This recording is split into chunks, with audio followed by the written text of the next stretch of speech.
Hi, thanks for coming on, Mel. I shall start with an Sure. introduction, which I'm hoping is right, but can contradict me at the end if not. Um, so, Mel was diagnosed with type 1 at the age of 13. She was represented plus captained for her country, Wales, as an international level athlete, all whilst navigating life with type 1. She has also been involved in many campaigns and continues to advocate for better care. On top of all of this and her career as a dietitian, Mel is also a mum of what I suspect is a very lively young child. How did you know? It's as if I've been stalking you. Welcome, Mel, and lovely to chat. Oh, thank you. Thanks for having me. So, how are you today? Is it hot where you are? Oh, it has been boiling, and I literally stepped off the plane from Turkey yesterday morning to find that it was just as warm here. So I'm not sure what that's about, but that's never happened before. At least you had time to acclimatise whilst abroad. I suppose that's the only good thing. But our houses aren't quite up to it, are they, compared to there? No, this is the thing. This is absolutely it. But we shouldn't complain because, oh yeah, this is what we've been waiting for summer. So no, it is nice. Yeah. So it's been a good day. So obviously kicking off Diabetes Week this week. So today we had a wonderful visit from the Minister for Health in Wales to come and see our diabetes education and dietetics service to see what we offer to support people living with diabetes and at risk of diabetes. So that was really Oh, nice. wow. Good way to start. Yeah, quite an exciting way to start the I was going week. to say, a busy woman, a busy woman. Well, we usually start off with what we call 90-second questions, but they always take a lot longer than 90 seconds. But they're a bit sort of quick fire questions. So I'm going to hand over to Tony, who hopefully his mic and everything is working as well, for the 90-second questions. Hi, Mel. Hello, lovely. Hi there. So I'm going to take you through, as Flipper said, some of our quick-fire questions. We'll start off, we already answered this question, but we'll start with it anyway, so you can formally introduce yourself again with your name and occupation. Okay. Sorry, you cut out then. I heard you needed me to introduce myself as Mel Stephenson Gray, and then was there a second part to that? Yes, and your occupation. Okay. So I'm a diabetes specialist dietitian. Perfect. And when were you diagnosed and how old were you at the time? I was diagnosed back in 2001, so at the age of 13. So I've lived with type 1 diabetes for 22 years now. Oh, wow, that's you're racking up the points. Yeah, yeah, that's it. Professional at it now. And do you finger prick or use smart technology when you check your glucose? I use smart technology because I'm on an automated insulin pump, but I find that probably from my days in athletics that I have good awareness of what's going on in my body. So if the two for some reason don't match up, then I still do finger pricks just to kind of confirm every now and again, really. And here's a fun one for you. Um, when you would finger prick all the time, more frequently, did you change the ones every day? Well, in the early days, it was challenging. However, I'm lucky that I had one of those, I've got one of those barrel lancets. So you've got quite a few needles in one. So I feel like that is the secret weapon for changing it more often than Christmas. That's a question to tell if someone's lying actually. Because if they say, "Oh yeah, every single time," then you maybe tell a little bit of a lie. You don't seem to do those ones as often, though. The sort of barrel sticks in the bun type of thing. It seems to be something that people used to get and don't get anymore so much. Oh, I'm so sorry. The line is really difficult to hear you on. Would you mind saying that again? Oh, sorry, can you hear me any better now? You're kind of like underwater, I would describe it as. Oh no, I'm going to drop off and try and pick back up. Would you be okay to continue, Flipper? I would, except I'm on my phone and I haven't got. Just hold on 1 second, because I'm going to have to get the questions up because I was using something else. Guest speaker chat, and then I can definitely pick up where we were. I'm now seeing the. Okay, next Modern question. technology, eh? You've already answered this, but do you use pens or pump? And what do you prefer about whichever you're using and why? Okay, so I've been using an insulin pump for the last 15 years. So I did still spend a good amount of time on pens, and I think there can be advantages. I used to quite like, yeah, the kind of security of having that kind of constant background insulin, but I just find that I can just be a lot more refined with my insulin dosages on the Yeah. pump. And that was before I got the automated pump, and now yeah, I wouldn't look back to injections, but I appreciate that they work for, different Yeah. ways and different people. So, Right. yeah. And what symptoms do you have when you're hypo? Oh, that's a good question. So, I find that the probably most dominant symptom is that I feel quite trembly. So, not necessarily to look at initially, but I can feel that kind of Mm, vibrating, trembly feeling coming on, like yeah, like you're kind of falling a little bit, that kind of strange raised heart yeah. rate, that kind of feeling. And then maybe as things go on, a bit of kind of slowing down of thoughts and a bit of confusion then. Yeah. It's weird, isn't it? And now this question I always like because I don't think I feel. So, do you have symptoms when you're hyper, when you're high? 'Cause I I don't. do. Yeah, I appreciate it's an unusual one. Not everybody does. But yeah, I'm really symptomatic when I'm Mm, high. And I'm really symptomatic when I start producing ketones as well, which is annoying but handy very much so at the same time, because then obviously it yeah. alerts me that if I start to feel like I've got ketones coming on, this isn't just your regular high that happens every now and again. This is something a bit more serious. So I do, yeah. Well, I find it quite funny because I don't. And the only times I've not had ketones lots, it's only because I'm ill and I'm starting to feel really nauseous. And then it suddenly occurs to me, oh, maybe I should check for ketones. Oh yeah, that ketone nausea feeling is not pleasant at all. What is your go-to hypo treatment? Well, this is something that's kind of changed, I guess, over the years. So when back in the day when I was diagnosed, they used to recommend Lucozade Mm-hmm. as your first line, and I got on well with that for a long time. But then when the formulation Yeah, changed, I just thought, no, that can't be when you're hypo. Maybe it's the middle of the night. You're trying to work out how much you need to drink. Things just felt a little bit off kilter then. So because of the athletics kind of really, I used to find that I needed something very, very quick. So it always had to be liquid. Whereas I found, because I've slowed down a little bit since having my baby, I can get away with like Skittles sometimes as well. But glucose juice is my go-to that I carry wherever I go. oh, like the little shots.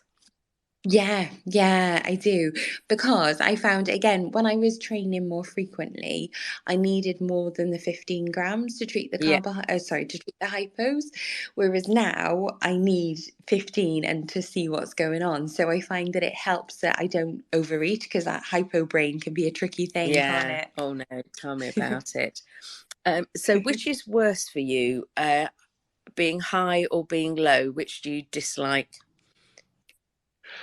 Oh, that's a good question. I think I find the lows most frustrating because you're going about your business, enjoying your day, and all of a sudden they decide to kind of hit you with the low. But I think I find the highs scarier. Um, yeah, so equally unpleasant, but different feelings for both. Okay, and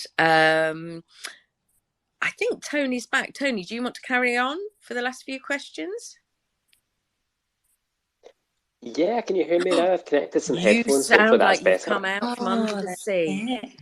it. That's so much better. Oh, Thank great. you. That's good. I was just having a little swim, you see, you know, with how hot it's been. It's me's at the seaside, not you. Oh, lovely. I'll let you carry on, Tony. Perfect. Great. So, I'm sorry, which one were we at I've there? just done With which is worse, highs or lows. So we're about. Actually, I'll ask you the question, Mel, and then Tony can work out which question we're on. Can you say one thing that you like about diabetes or having diabetes? I think there's a few things I like about it, but probably one of them is that it's motivated me to do things that I probably wouldn't have done if I hadn't been diagnosed. So, and given me opportunities that I certainly wouldn't have come across otherwise. So it's been it's not, you know, when you're diagnosed with type 1, you're not sure what experience you're going to have, are you? But I think it's kind of helped me appreciate my health quite a lot as well. So, yeah, there are positives. I know people find it a bit dark when you say that there's positives of living with diabetes, but you've got to look at the good side of things as well, I think. Yes. Yeah, absolutely. That was such a lovely response. I actually feel bad about the next question, which is something that you don't like about diabetes. Hopefully not something that will get you down too much. So I think historically, I always had a really good relationship with my diabetes, and I think that the athletics really helped that. But I started to quite dislike my diabetes after I had my baby because I found that it was such a burden to kind of manage whilst running around after a little person or trying to look after them. So I found then I really kind of struggled with the burden of it then. But thankfully, that's kind of, you know, past now. Things have gotten easier. So I think when life becomes more complex, looking after your diabetes at the same time also becomes more complex. So I don't like that. Yeah, I can imagine it as sort of like competing priorities, sort of things are sort of jostling for what's going to take more of your attention. So it's sort Yeah. of natural that, yeah. Yeah, it's tricky, and things like breastfeeding are really challenging with diabetes. So I think, and they're things that nobody can prepare you for until you get into those moments. So I think, yeah, that tested my relationship with my diabetes quite a lot. And here's another slightly fun question. What are your thoughts on the smell of insulin? Uh, well, I'm going to share this story, and I might sound a little bit strange, but I was at a kid's party a few months ago, and I smelled insulin, and thought, I don't think it's mine, because you know, unless you do a set change, you don't really smell it on yourself if you were in a pump. And I kind of looked up, and the person next to me had their insulin pen out, and they had type 1 diabetes, and we got talking from it. But it was that initial smell that kind of alerted me to a potential new friend. So, yeah, I think it's not unpleasant or pleasant, really. Oh, that's brilliant. And I always feel like people with diabetes are always fast friends. I think so too. It's thankfully, very much thankfully, there's not many people that I've met where I've kind of said, "Oh, hello, I'm in the same boat," and they've kind of thought me strange. So, yeah, usually it's a good thing. It's a positive to meet somebody else in the wild, as it were. I certainly enjoy it. Okay, and just one last one before we get into some more stories around your diagnosis and your journey. Um, if you were on a deserted island, what three things would you take? And you don't have to bother about any diabetes things, just any fun old things that you want to have on your deserted islands. Oh gosh, I would probably take my set of Harry Potter audiobooks. I would take some food because I do really enjoy food, and I would take a camera as well because I really enjoy photography. Yeah, you're going to want some memories when you get off, get them printed out when you get home. Yeah, if I ever get rescued, then at least I've got something to show for my time. Excellent, thanks, Miss. So hopefully that gives those listening just a little bit of a background on you and some little bits of information. So Flipper's going to take back over now to chat through your diagnosis. Oh, lovely. Thank you, Tony. Yes. Well, hi, that was really interesting. Yours were really good things to take to the desert island. I really struggled. Oh, Why, thank I'm you. now thinking camera. If I'm ever asked again, camera. So we're just going to do sort of a little chat about, because you were 13 when you were diagnosed. I'm assuming you remember that time. And I'm just wondering Yeah. how it came about, what symptoms you had. And So I was in high school at the time. So I think the symptom that was probably most prevalent initially and that kept me off school was the tiredness. That I just remember sleeping all through the day and being at my grandmother's and her having to wake me up to eat and just not having the energy, going back to sleep then, waking up in the middle of the night to go for a wee all the time, but then also, sticking my head under the tap because you just can't quench yeah, that thirst. You and I didn't notice that I'd lost weight at the time, which is strange because I am quite tall, but I think we found out when I got diagnosed. But with those symptoms and most so the fatigue, my mum took me to the GP just to kind of see what might be going on. Didn't think for a second about diabetes, just knew that I was feeling really, really ropey. And so the GP gave us a ring really shortly afterwards and said, dash to the hospital. And then I was diagnosed that same day and sent home that same night then, because I had a diabetes team that were really, the peds diabetes team in Cardiff were really forward thinking. So they were very much of the opinion, I believe, that if you're well enough to go home and you're in a position, to safely do so, then it might reduce some of the trauma of diagnosis. And then my diabetes nurses came to my house the next day then to do all of the teaching part. But I would wholeheartedly agree with that sentiment, that I don't look back on it, even though what I was diagnosed with was traumatic because it was life-changing. The experience itself could have been so much worse. Oh no. So it sounds like you picked up relatively quickly. I don't know, because I don't know what my blood glucose levels Yeah. were when I was diagnosed. Um, yeah, I couldn't say. I'd say based on my diabetes knowledge now, things had gotten pretty severe, but what they were, yeah, I don't know. And I guess I responded well to insulin as well. Yeah. So I certainly wasn't in DKA or anything like that, which I'm very grateful for. Yeah. And it's quite difficult remembering back. I know myself, somebody said that and I'm like, I know it wasn't long, but I can't tell you how long. Yeah, yeah. And, when you're feeling so unwell at that point of diagnosis, your memory just isn't the same as it would be when you're well either, is it? So Yeah. it's a tricky one. So how did the diagnosis affect your sort of life, the changes that came with it? What sort of sticks in your mind?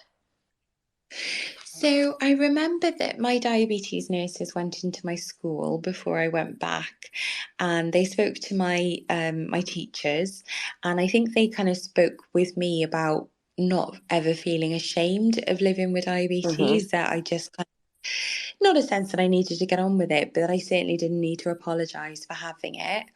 And so that was a huge thing, because they did such a great kind of education piece, I suppose, in my teachers. I was never excluded from anything. And I think very much that my friends took their cue from me. So whilst I worked to try and accept having type 1 and this new diagnosis, they just kind of got on with being my friends. So I was never bullied, never felt kind of self-conscious about it or anything like that. Obviously it takes time to get back to school life, and having to kind of, in those days, I think the medical plans were a little bit different, hopefully, to now, because I remember that I had to go and do my insulin and test my glucose levels, including if I was having a hypo, in the school office. So hopefully now children aren't wandering around the corridors kind of hypo, but we are talking over 2 decades ago, in fairness. So yeah, it was a big moment. It was shocking. It was upsetting, but I think I had a good team around me of support. And at that point, were you really into your athletics at that point? I'm not sure at what age you became.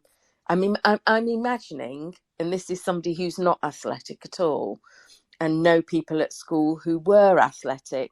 They were always athletic and always very good at athletics from an early age, it seemed to me. I felt like that seeing the cross country runners. I remember thinking, why does it come so naturally to them? Why is it so difficult for me?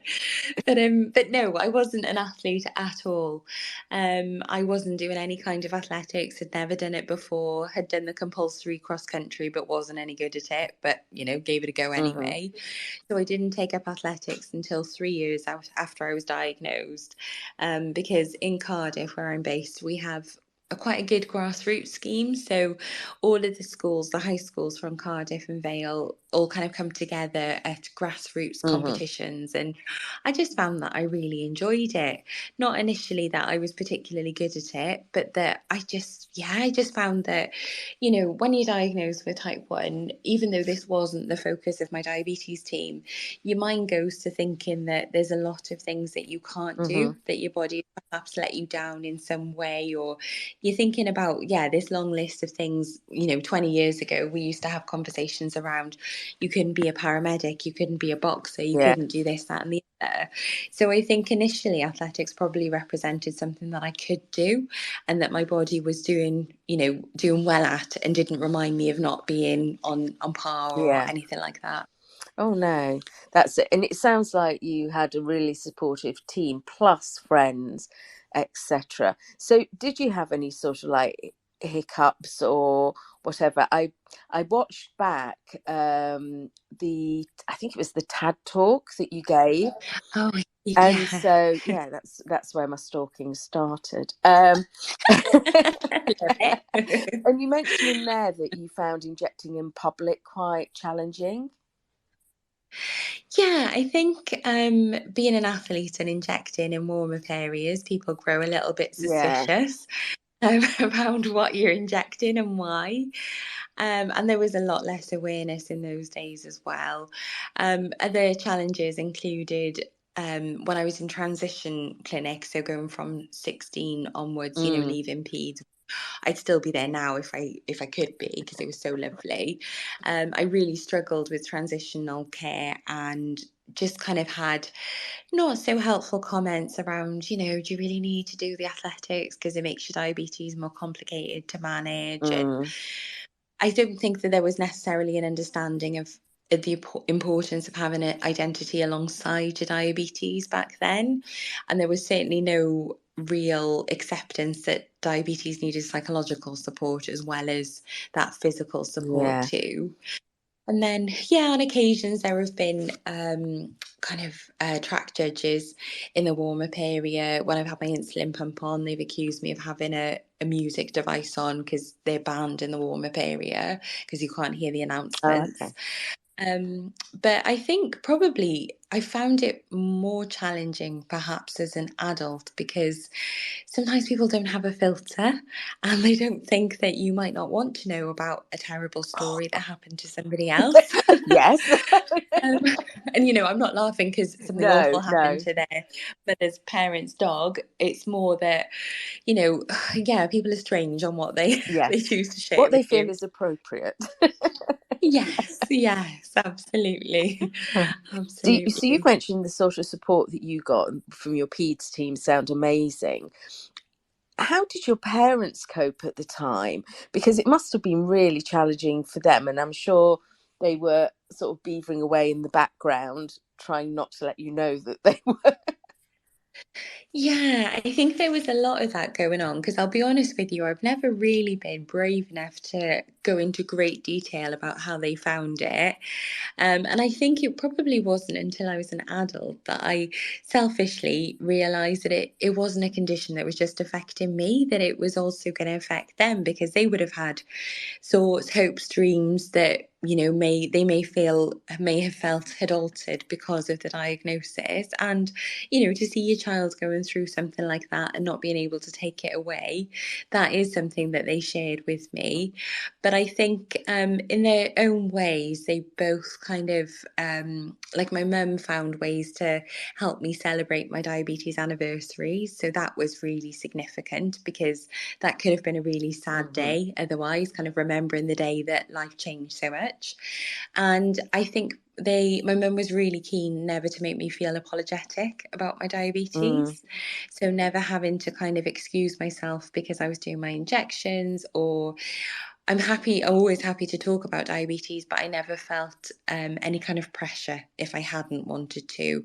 I've always felt like I could be open about it, which I think is really important. No, parents are, I would like to say unsung heroes, which they are, but they're also sung heroes as well, in that, because I can't imagine what they're doing in the background, the preparations, and like, oh yes, of course you can go on that 2-day outward bound course. Yeah, absolutely. And, keeping that fear from you as well, as you say, because I went away a lot with international athletics. And yes, now I look back, I always had to stay in the room opposite the medical person. But other than that, I didn't notice anything different. So, but I'm sure, as you say, they were on tenterhooks the whole time I was away. Well, it's really interesting. I'm going to pass you back. We're going to do a bit of a tag team thing here. So I'm just going to pass you back to Tony, who's just going to talk to you a bit about your journey through your treatment of your diabetes. So, Tony, are you there? Yeah, so like Flipper said, we're going to sort of chat through the journey. So just to start things off, we've spoken a little bit about the diagnosis and what things were like at that point in time, and obviously sort of transition into athletics and things. Let's take it back a little bit again. So how did you manage your diabetes at diagnosis, as in what sort of what was the treatment like? So I went straight on to 2 injections a day of mixed insulin. And I realized kind of when one of my friends was literally diagnosed a couple of months before me, and she was still on the the draw up syringes. So I realized that I actually got lucky when I was diagnosed. I could go on to, the newfangled as they were pens in different colours. And then I think within a couple of years, maybe a year or two, it just wasn't cutting it. And, being a teenager, hormones, athletics, eventually, I needed to go on to 4 injections a day. And then I started becoming insulin resistant at about 19, 20. So was on a lot more injections then, doing what we didn't really kind of recognize correction doses back then, but that's really what I was doing because my blood sugars had taken a bit of a nosedive, really. And then how did it progress from there? So you're saying that is a lot. I mean, a lot of people on MDI may be talking 5, 6, sometimes even 7, but 10 is an awful lot. That's obviously taking a lot of time out of your day and must have been quite stressful as well. How did you transition away from that? Was there any solution? Yeah, it was hugely stressful because I felt so unwell with it as well. So I remember that we agreed, although very grudgingly, because I never wanted an insulin pump initially, which is, crazy to think now with how much I love it. But I I think we just kind of agreed, myself and I transitioned early out of the transitional team because it just didn't suit me, and went to adults. And I agreed to go on to metformin tablets to kind of see if that would help with the insulin resistance. And if I trialed that, then I could, work towards having an insulin pump then. So that was quite a difficult transition again, because I needed to stop athletics for them to get the basal rates right. And the infusion set, so the needles that we wear for the insulin pumps, weren't as kind of robust as they are now. And my insulin pump wasn't waterproof. So all in all, it was quite a challenging time initially. And the transition took about 3 months, which would be a wild thought now. But yeah, it was a good while before I started feeling better and feeling myself again. Wow, so how would you say, like looking back now, it's helped your everyday life? What are the pros and cons of having the technology compared to what things like for beyond, of course, the obvious 10 injections a day? What other sort of pros and cons are there? So I think what I noticed fairly early on, and particularly in relation to the athletics, was that when you do the injections, they're in. So you're taking quite large, like relatively speaking, large volumes of insulin. And the only way to counteract those then is to, match it with the carbohydrates. Whereas with the insulin pumps and doing exercise, sport, anything else, it just means that I can be much more responsive. It's not so much that I need to constantly be doing something, but if I know that I'm planning exercise, then I can plan that with my pump as well. Whereas with the injections, you need your basal, you need your boluses for food. And so it was just more complicated in a different way, I think, being on injections. Whereas being on an instant pump, I've just got a bit more control. And my HbA1c improved quite significantly as well. And just being able to kind of have more in-depth conversations with the diabetes team, because when I was on injections before and using, the good old-fashioned paper diaries, you've got your HbA1c, but that only tells part of the story. Whereas I used a combination, for example, when I was pregnant, of time in range and HbA1c to manage my diabetes, which gave a bit more of an overall picture. And I was pregnant during the pandemic, so having diabetes technology meant that we could speak on the phone rather than needing to get a pregnant woman with type 1 into the hospital all the time. So there have been, over kind of the last 10 years or so, there have been quite a few advantages that I hadn't considered with a pump. And have there been any other sort of like memorable moments, sort of like ups and downs, sort of highs and lows over the years? And like, how did you tackle them? Yeah, I think there have been. I think certainly since the pandemic. So I caught COVID because I was working, when things kind of kicked off. And so kind of getting that with diabetes was really challenging, and needing to manage, the fallout from that. A couple of months ago, I had my very first bout of DKA, unfortunately. So that was a huge, huge challenge, I think, both mentally and physically, because it was a really nasty bout of tonsillitis that became systemic that, just kind of flipped the switch and kind of drove me towards DKA then, unfortunately. So, I think you're kind of reminded of not feeling quite as invincible as you'd like to be when those things happen. But then equally over the years, kind of blogging, doing social media, doing volunteering, I've been able to meet other people with diabetes, which dramatically lowers the burden and normalizes living with a condition. I've been able to travel on my own, which is really liberating, I think, when you're living with diabetes, because you have to be so well organized. And traveling on your own is a scary thing anyway, but doing it with diabetes, I think, is that additional challenge. But I think it's kind of shown me what I can achieve and what I can kind of still do with living with a condition. And it's over the years as well, it's made me really highly motivated. So I think I've always felt like I wanted to achieve as much or like more than somebody not living with diabetes as well. And I think it seems as well, just from listening to the way that you speak, that you take everything in your stride and sort of try to take a positive away from it all, which is really nice. So it's like a real sort of can-do attitude, as opposed to being a sort of like defeatist over it. Yeah, I think that's really important, because I think that I felt from a young age that if I made an enemy of my diabetes, we just weren't going to get on. It's hard to get on with something that you don't like, whereas I've tried to kind of foster a positive relationship as much as I can. I think, going back to when we were talking about the pediatric diabetes team, it probably all started there, because when I said to them, 3 years after diagnosis, I want to do athletics, they didn't say no or that's going to be difficult or anything like that. It was just that, as you say, that can-do attitude, just doing it safely and preparing for it. Yeah, absolutely. So what about sort of like looking back? Is there anything that you wish you would have known at the beginning when you were newly diagnosed that you know now? Oh gosh. I think what I would have liked to have known, there's probably a couple of things, but I'll keep it brief. I think I'd have liked to have known how much diabetes technology was going to change, because I think for me, I knew fairly early on that injections weren't working as well as they should have been for me. But when you don't know that technology is coming down the pipeline, you kind of think, oh gosh, is this what life is going to be like? This is really difficult. So I think with new technology has brought a lot of new hope, which has been really good. That, of course, we all want the cure for type 1 diabetes, but technology is an incredible thing to help us manage it in the interim. And then I think I would have liked to have known that that there was potential for good things to come from living with diabetes as well.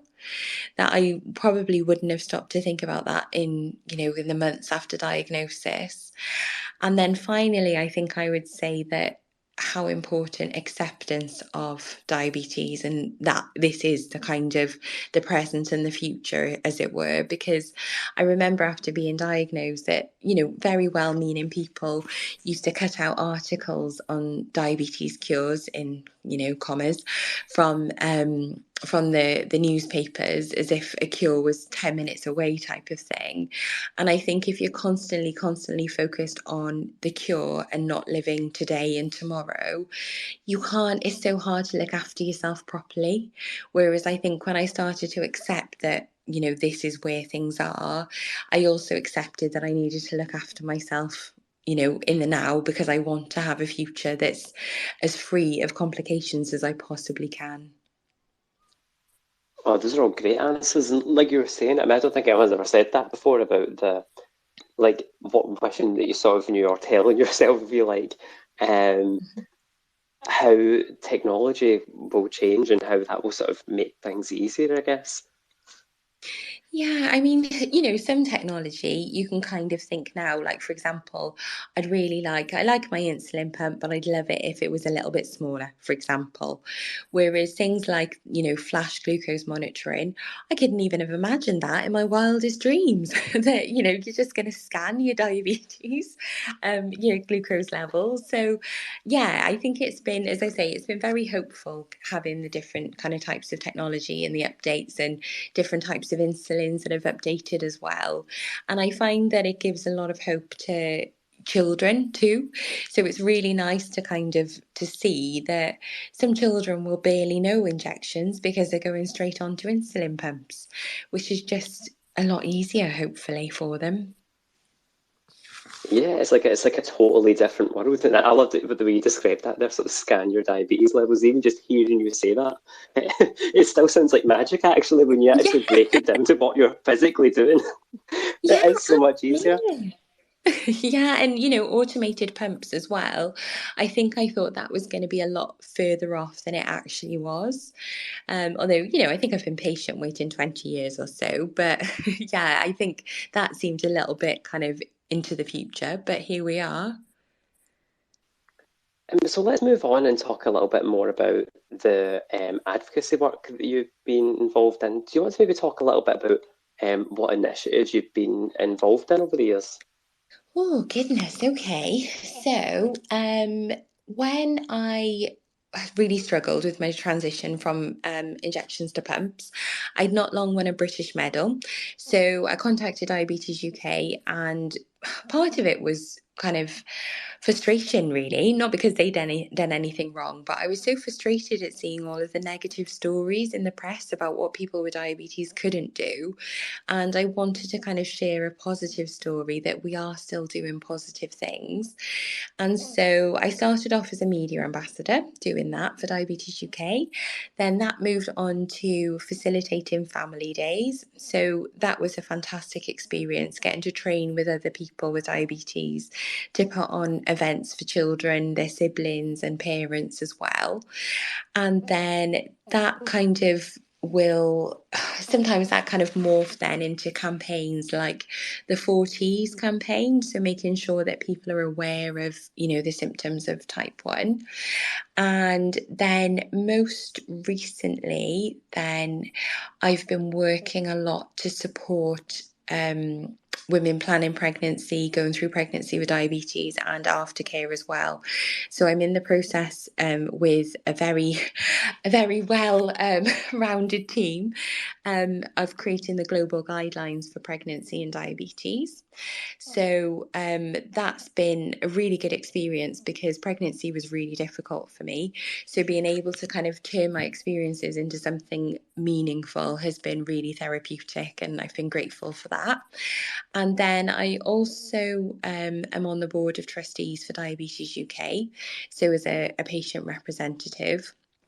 And that's been nearly 3 years now, and has been a really amazing opportunity to kind of get to the heart of, one of the big charities, and to kind of help direct where patients feel that the charity should be going.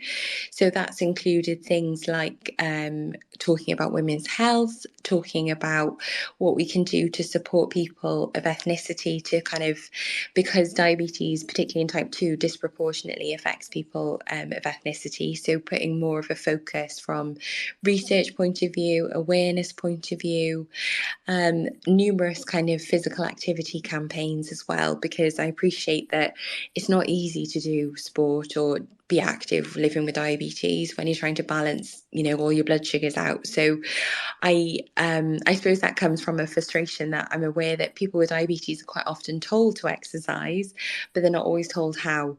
So that's been quite a close thing to my heart. And then finally, access to diabetes technology as well.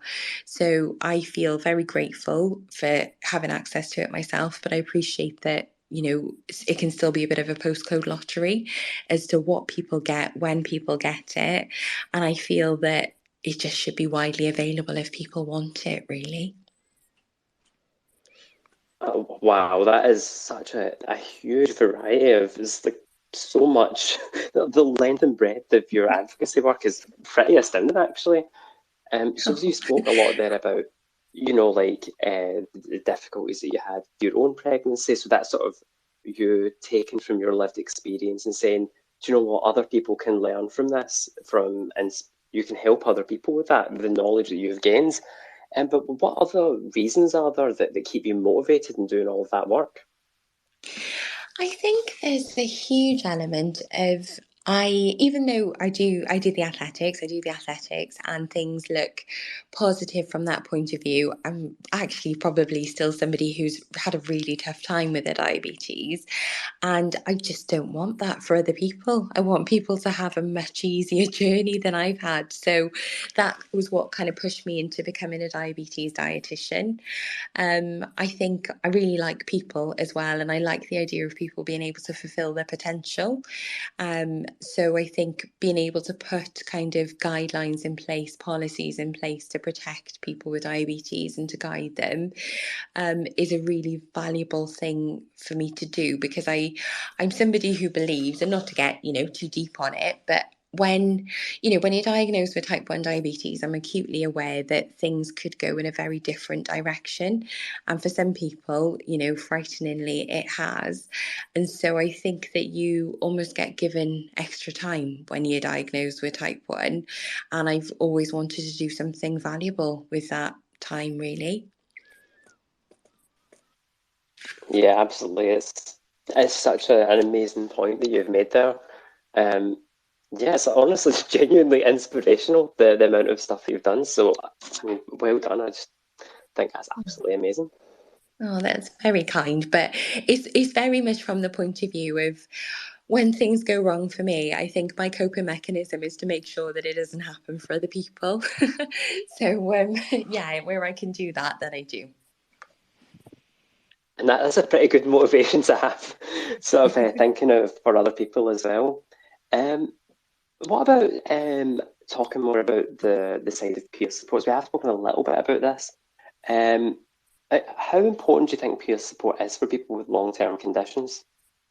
Oh my goodness, I think peer support is absolutely essential, particularly in a condition like type 1 diabetes, because I don't think we're there with the psychological support yet.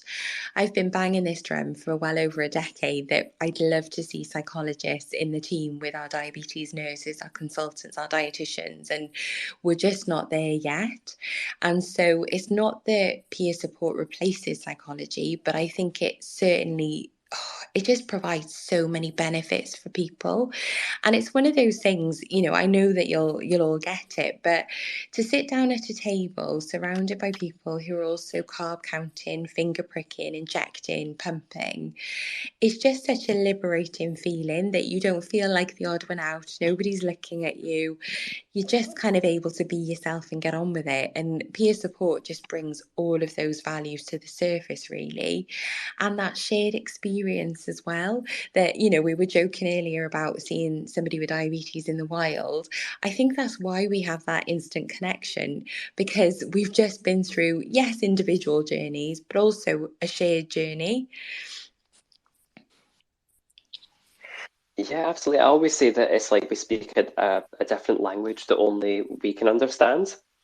Oh, I think so. But it's a shared language. Yeah, definitely. And we've got all of these diabetes abbreviations as well, haven't we? So I think sometimes it is technically a different language. Yeah, quite literally sometimes. Yeah. So we're going to move on a little bit more to talk about sort of your career in athletics a bit more. Flip, are you going to be asking some what I questions was at this thinking point? of doing, Tony, because I'm just going to mix this up. Tony doesn't know I'm going to do this. Because you've mentioned your pregnancy and the difficulty and the fact that you're working on guidelines, etc. I was just thinking, are you okay if we have a little bit of a chat about your pregnancy? Yeah, of course. And I hope Tony's okay with the change of schedule there, because we did have athletics next, but it just seemed a good follow on from what you were saying. Okay, no problem. So you've had a daughter during the pandemic, which hats off to anybody who has a baby, full stop. And I kneel at your feet if you've got type 1 and have a baby. Oh. Because oh my goodness, you said so. If you don't mind me asking, and just sort of mosey off a question, if you think I'm getting, I don't think anything is too personal, but I'm quite No, fine, go whatever. on. So what stage did you start discussing or mentioning your pregnancy to your team? Because I know every time, if you're a woman, you go to clinic, they ask you about pregnancy. They don't, not bother about any other part of you being a female, but pregnancy. Yeah, literally from, yes, kind of my high teens, that was the Yes. conversation. And I remember thinking, oh my gosh, no, I can't look after myself yet, let alone a little person. But yeah, no, I was aware that I needed, my HbA1c was okay, but I was aware that I could have done a bit more tweaking just to get it that little bit lower. And so I probably gave them a year or two's notice that this was something I was starting to consider. Not that I was imminently planning, but certainly something that I needed to consider. And I think that was really important. And now I kind of look back, because you kind of need to get into particular habits, I think, to maintain a particular HbA1c. And so doing that whilst pregnant is really difficult because of the insulin resistance. So I think doing my best to try and form those really good habits before I became pregnant just kind of made them a bit more automatic, really. And to kind of know, I don't know if you can really know what to expect with pregnancy, but as far as you can, like I needed to start on a higher dose of folic acid to kind of support reducing kind of complications for me and the baby. So, that is better done a year in advance as well. So it's all of those little things with the planning that you may or may not be aware of until you talk to the team, I think. Yeah, that you saying a year ahead with the folic acid, I'd never realised that. Not that I've ever been pregnant, but in my head, I'd have thought, oh, a few months, it'll be fine. And is there anything particularly different? And I appreciate that there's the HbA1c and trying to get that down if you can, and stable. But apart from that, do you think there's anything particularly different for somebody with type 1 than people without? In their preparation Yeah. stages? Um, well, I guess some of the statistics might say that there's a higher risk of things like miscarriage, particularly if blood sugars are, more erratic. So I think it can't be kind of understated how much of an impact that diabetes can Yeah. have. So it is quite a big thing there, Yes. but you've also got, the things that everybody else would have. So wanting for you and your partner to be in a healthy place, kind of nutritionally, health wise, blood pressure wise. So, but yeah, it's a funny thing because you don't really get much time to think about the things that other people would think about during pregnancy, if that makes sense. Yes. So I remember I was probably about, I don't know, late 20s, early 30 weeks pregnant before I read just a pregnancy book that wasn't diabetes and pregnancy, because it just didn't occur to me that, Guess that you also that's were what people pregnant, did. just like everybody else. I thought, oh gosh, I think I need to do a bit of research on this, what the general process is, of giving birth as well as the diabetes side. I was going to say, because it just seems so intense.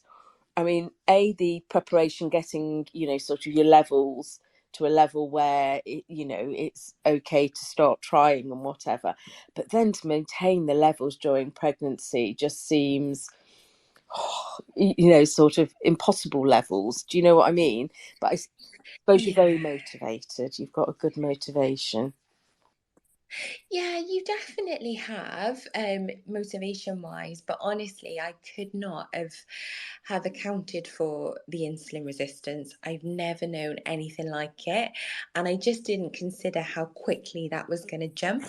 So I remember probably from about 6 weeks, I really started to notice it, Oh, wow. and then that has and it has a huge impact then on your blood sugars before, during, after meals. So you've got this really tight control that you need to manage. It was like between having a blood sugar between 4 and 6 going into a Yeah. meal. And normally I'd be a bit uncomfortable of going in at 4, because I'd be thinking, oh, I'm going to hypo during the meal and the carbs aren't going to be fast acting enough and blah, blah, blah, blah, blah. But yeah, with pregnancy, you're fighting to get down to those levels. But the insulin behaves quite differently as well. So it's almost like it takes a longer time to get to its peak, but then it acts really quickly.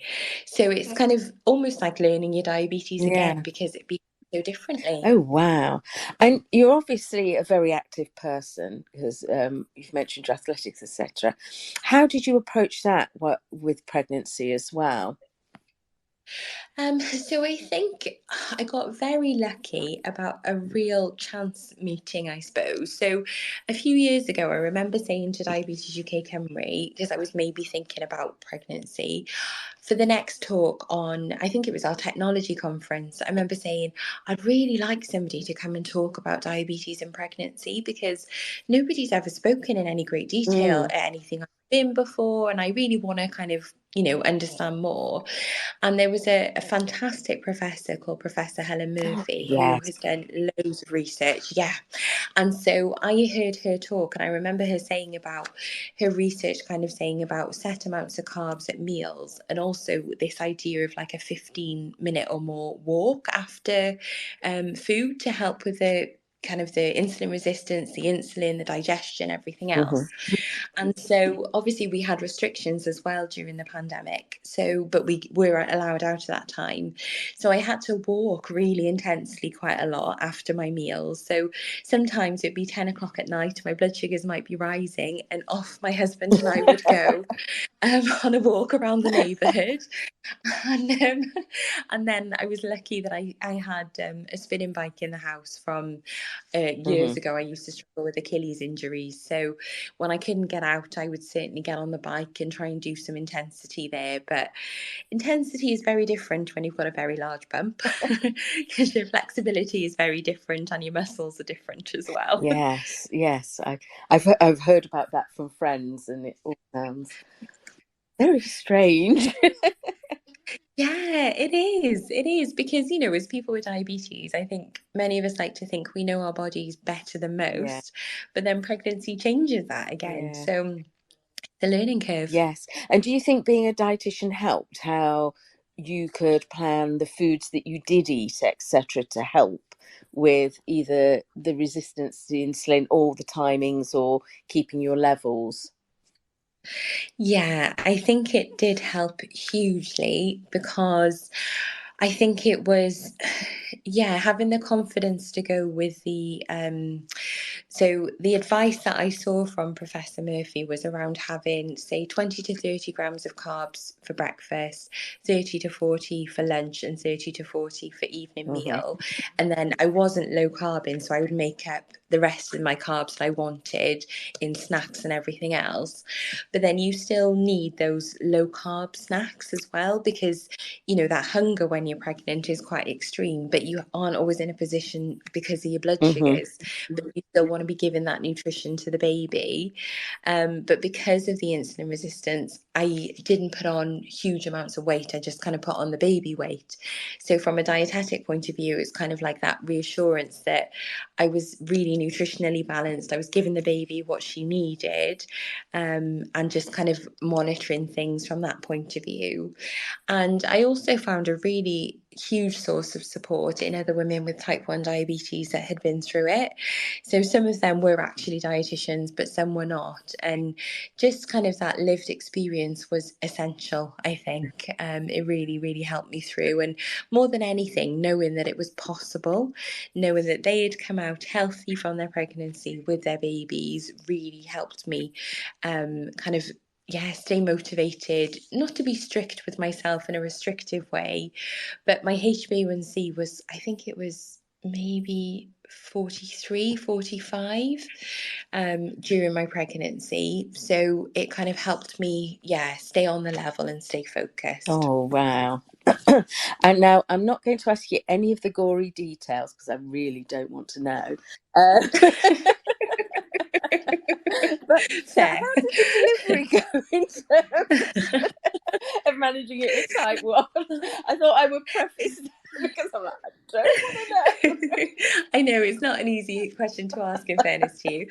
So, I will be honest that it was a real challenge around delivery and the planning for it because my plan was that I wouldn't have a plan because I think diabetes and Yeah. babies are so unpredictable that I didn't want to have a plan and not go to plan and then, Hmm. kind of, oh gosh, chaos Yeah. ensues. I really struggled with the idea of, and obviously it's, whatever the healthcare team suggests for somebody and what suits them best. But I really struggled with the idea of an induction, which is not uncommon in people with diabetes because they don't let us go to full Hmm. term because the research says, to go a bit earlier is better, because there was no real clear guidance on who was going to manage my diabetes. I was aware that I wasn't allowed to eat whilst I was in labour, and my diabetes at the time just wasn't, it's not the kind of diabetes where you can fast for long periods of time. That's just not how my Yeah. body works. And I also just had this kind of instinct in the back of my mind that I thought it was going to end up as a C-section. And I thought, I'm better off being aware of that potential possibility than it being a surprise 10 minutes before. So as it turned out, it was a C-section that I needed. And it was complicated is the briefest answer. For The you. C-section was Yeah. fine, but unfortunately I developed a really severe case of eclampsia Oh. after the birth. So I was in recovery. The C-section all went fine. There was no problem with that.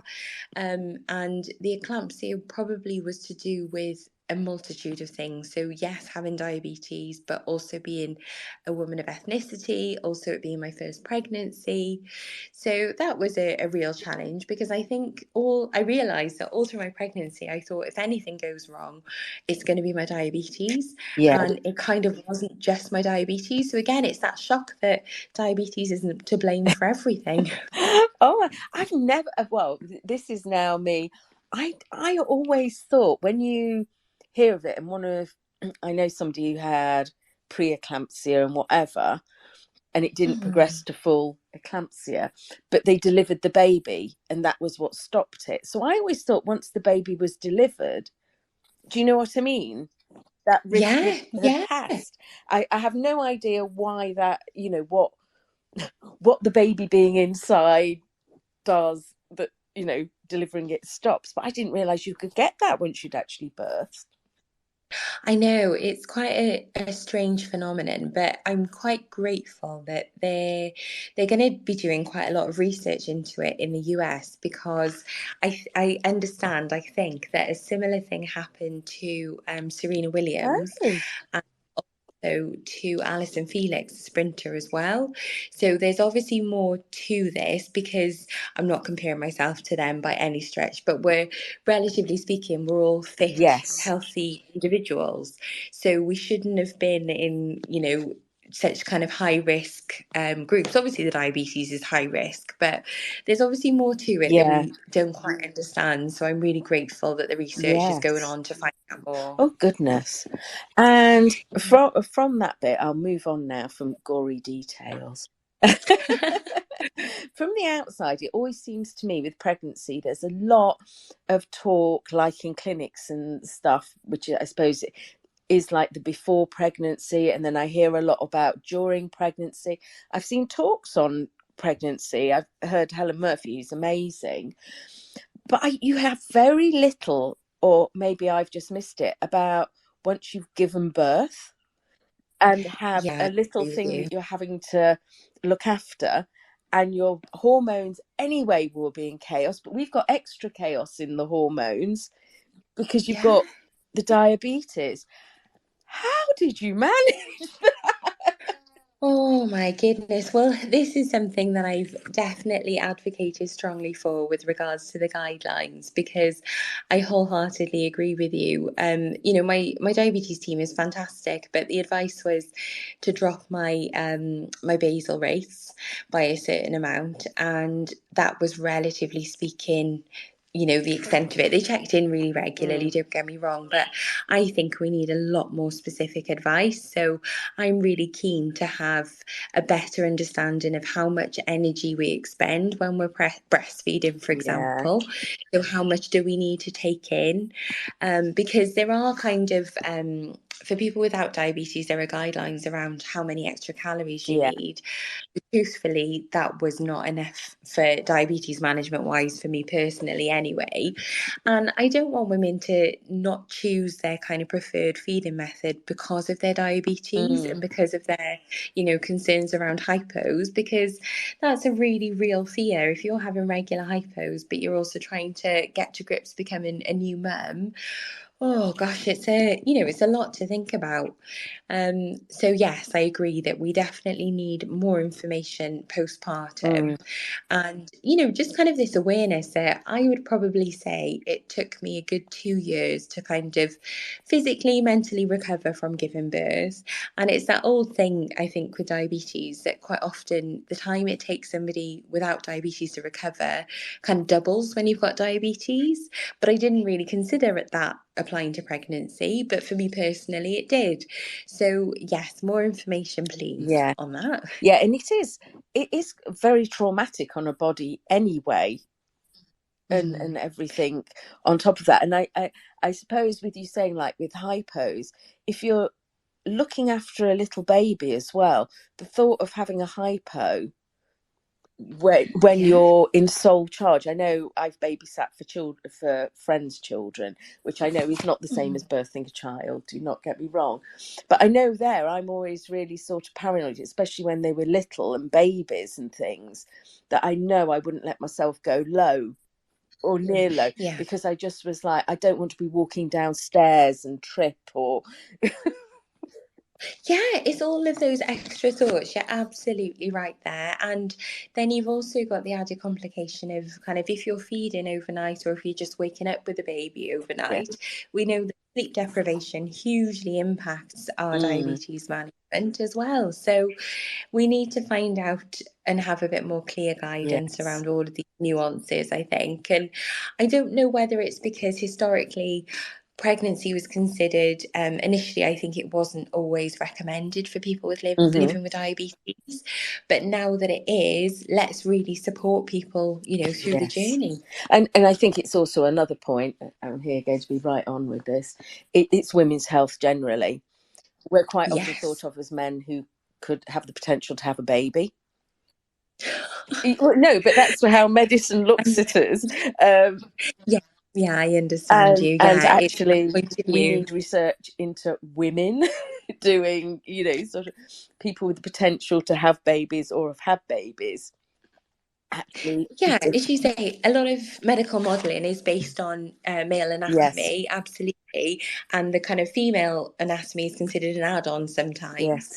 And so, as you say, we need research from kind of a pregnancy point of view, menopause point of view, menstruation point of view, because these are really key points that last a significant period of time.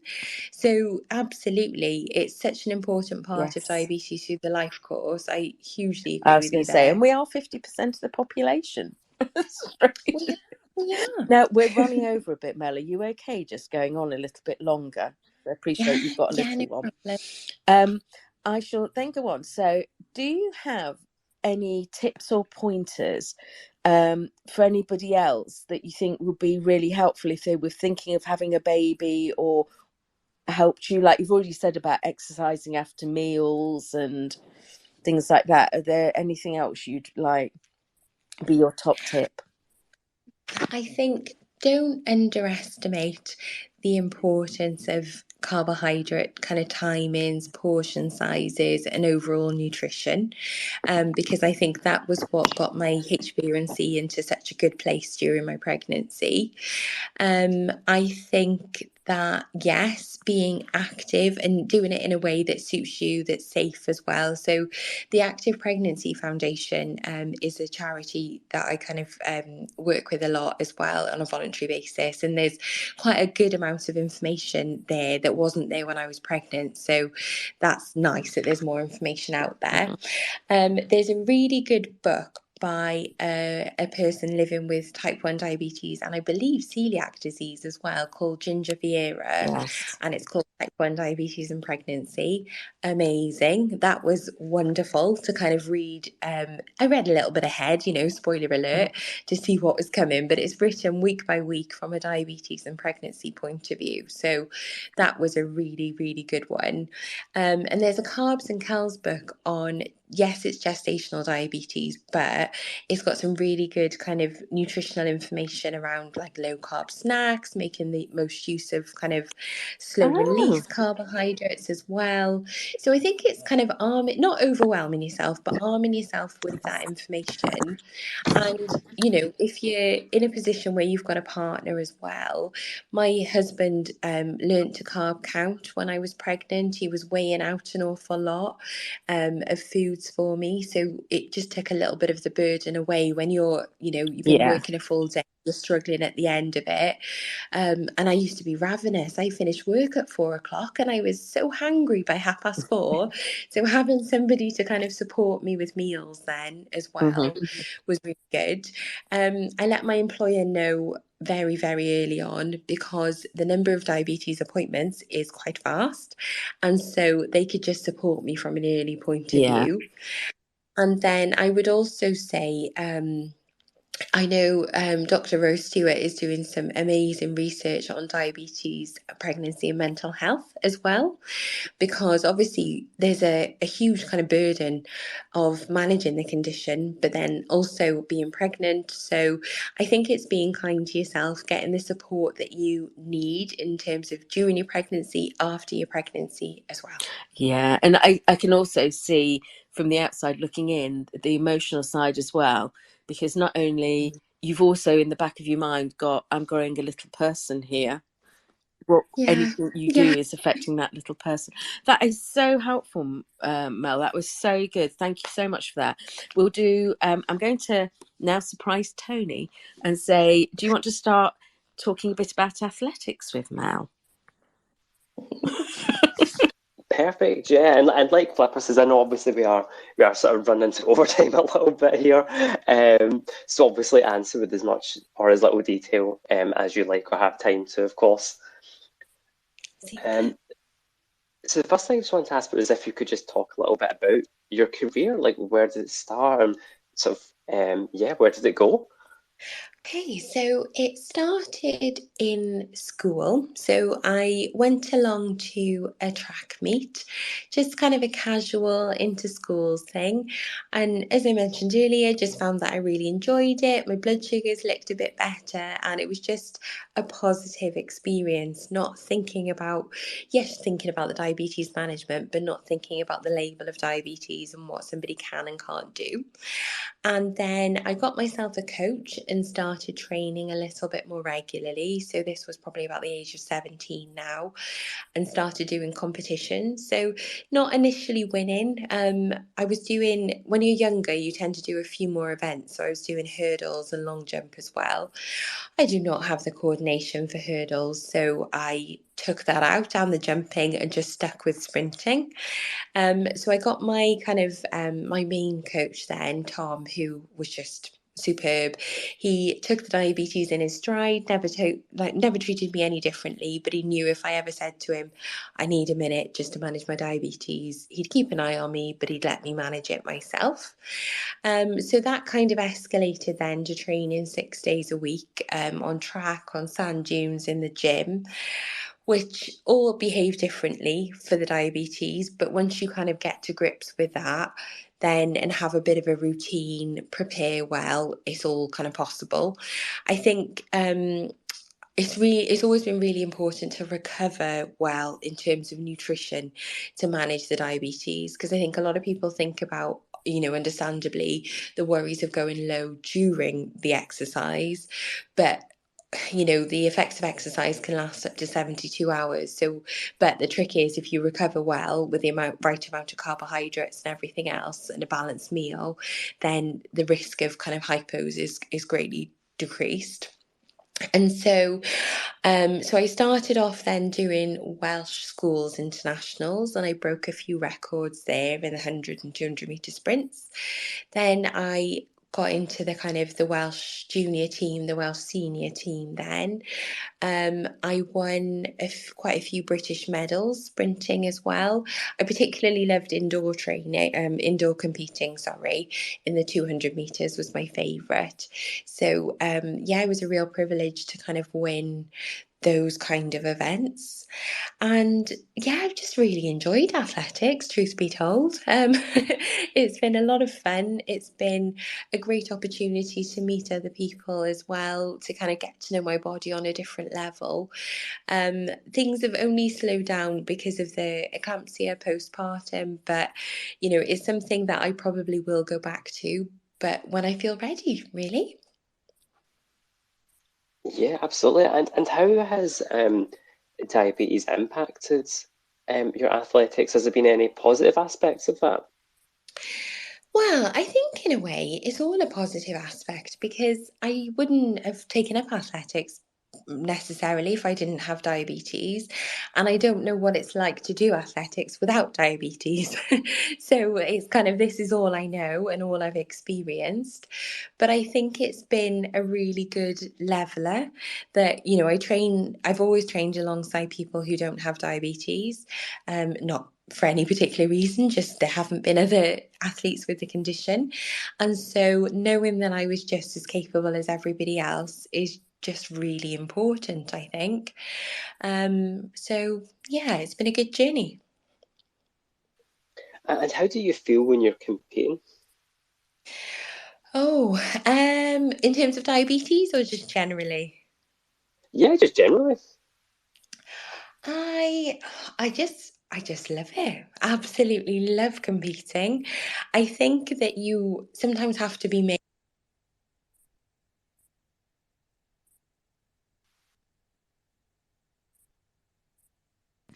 There we go. Sorry, my speaker went off then. I was just saying that, yeah, I absolutely love athletics. I love competing.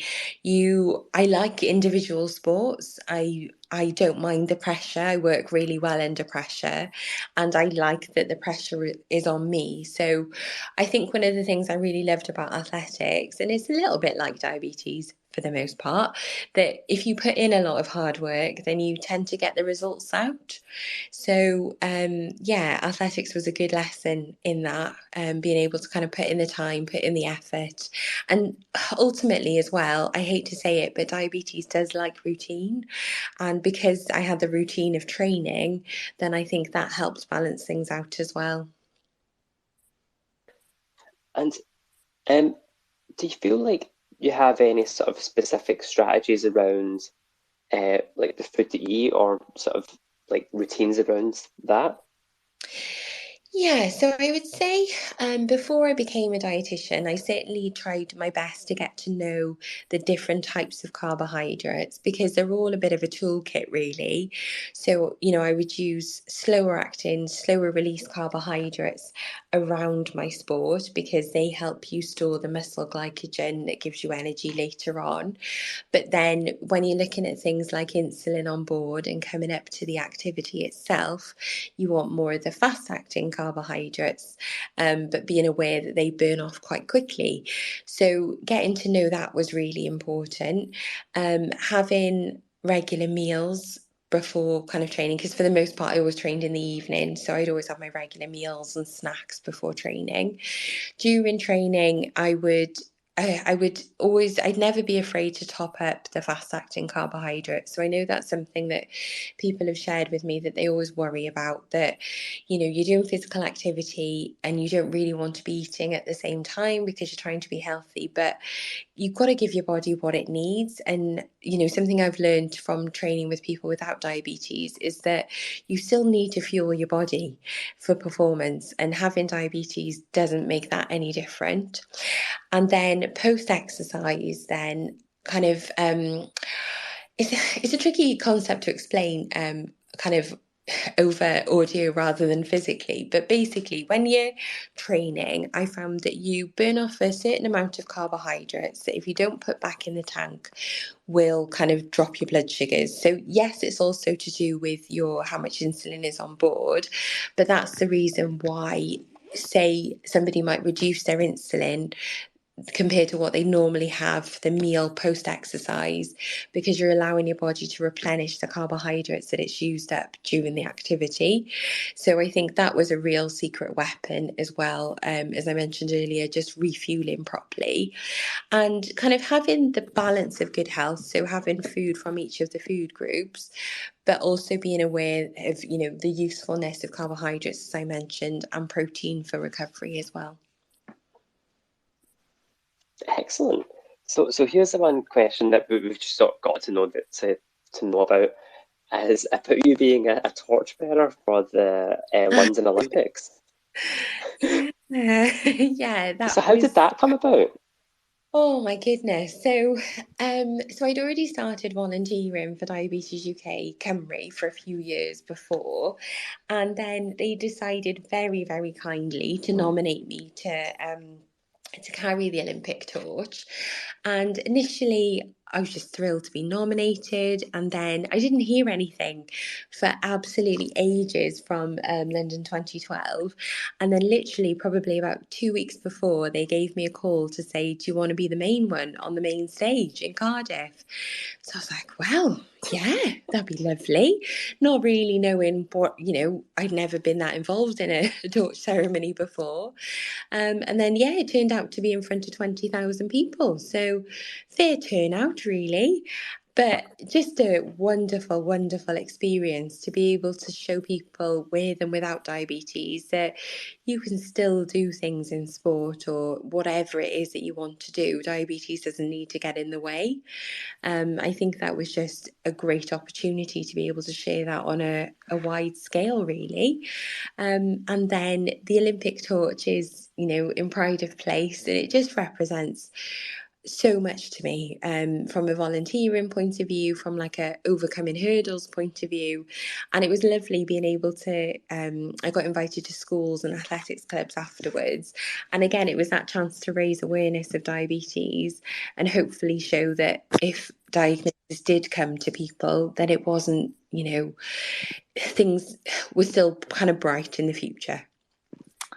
Wow, I am so jealous, Mel, because I was London 2012 was the best, one of the best periods of my life, and Yeah. sort of like I've held torches and stuff, but I can't imagine what it was like.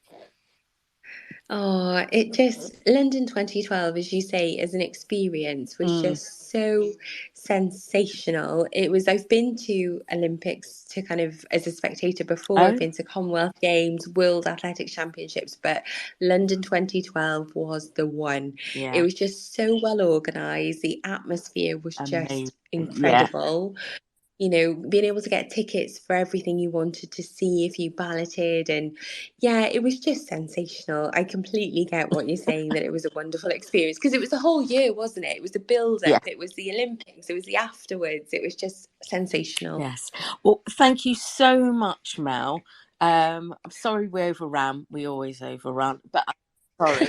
No problem. Thank you so much for having me. It's been interesting, and thank you for talking about so many areas. And I know there were so many more we could have spoken about.